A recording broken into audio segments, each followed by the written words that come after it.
If y equals to x की power 4 plus x square plus 1 divided by x square plus x plus 1 then dy by dx is written as ax plus b then find the value of a and b। तो पहले अपन मैं y को यहाँ से थोड़ा सा rearrange करता हूँ, ठीक है। तो y की वैल्यू अगर अपन देखें तो y की वैल्यू क्या है, गिवन है एक्स की power 4 plus x square plus 1 divided by denominator में क्या है, यहाँ पे डिनोमिनेटर में लिखा हुआ है x square plus x plus 1, ठीक है। तो इसमें मैं एक्स स्क्वायर ऐड करता हूँ और एक्स स्क्वायर सब्ट्रैक्ट करता हूँ, ठीक है। इसमें मैं एक्स स्क्वायर ऐड करूँ और एक्स स्क्वायर सब्ट्रैक्ट करता हूँ, ठीक है। ये अपन न्यूमरेटर में करते हैं। न्यूमरेटर में टर्म्स क्या आ जाएगा, यह आ जाएगा एक्स की पावर 4 प्लस यह आ जाएगा 2x स्क्वायर प्लस 1 और यहाँ पे आ जाएगा minus of x square divided by denominator में क्वांटिटी क्या है x square plus x plus 1, ठीक है। अब अगर अपन इसकी वैल्यू देखें, ये क्या लिखा हुआ, ये तो अपने पास ये क्या आ गया, ये यहाँ पे परफेक्ट स्क्वायर आ गया।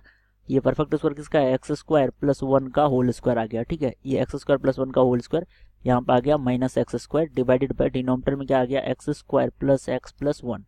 ये अगर अपन देखें तो यहाँ पे क्या आ गया ए स्क्वायर माइनस बी स्क्वायर, ठीक है। ए स्क्वायर माइनस बी स्क्वायर और ए क्या है यहाँ पे, ए है एक्स स्क्वायर प्लस 1। तो इसको अपन ए स्क्वायर माइनस बी स्क्वायर का फॉर्मूला अप्लाई कर दे तो आ जाएगा एक्स स्क्वायर प्लस 1 और यहाँ पे आ जाएगा plus B, A plus B और यहाँ पे आ जाएगा A minus B, x square plus 1 minus x. A plus B A minus B कर दिया, जहाँ पे ए क्या था एक्स स्क्वायर प्लस 1 और बी क्या है एक्स। डिनोमिनेटर में क्या आ जाएगा x square plus x plus 1, ठीक है। तो यहाँ से अगर अपन देखें तो ये टर्म्स आपस में कैंसिल हो जाएगा, ये टर्म्स आपस में कैंसिल हो जाएगा और y जो होगा वो सिंपली सॉल्व होकर आ गया x square minus x plus 1। तो ये अपने पास y आ गया। तो अगर ये y x square minus x plus 1 है तो यहाँ से मैं dy बाई डी एक्स की वैल्यू बता सकता हूँ।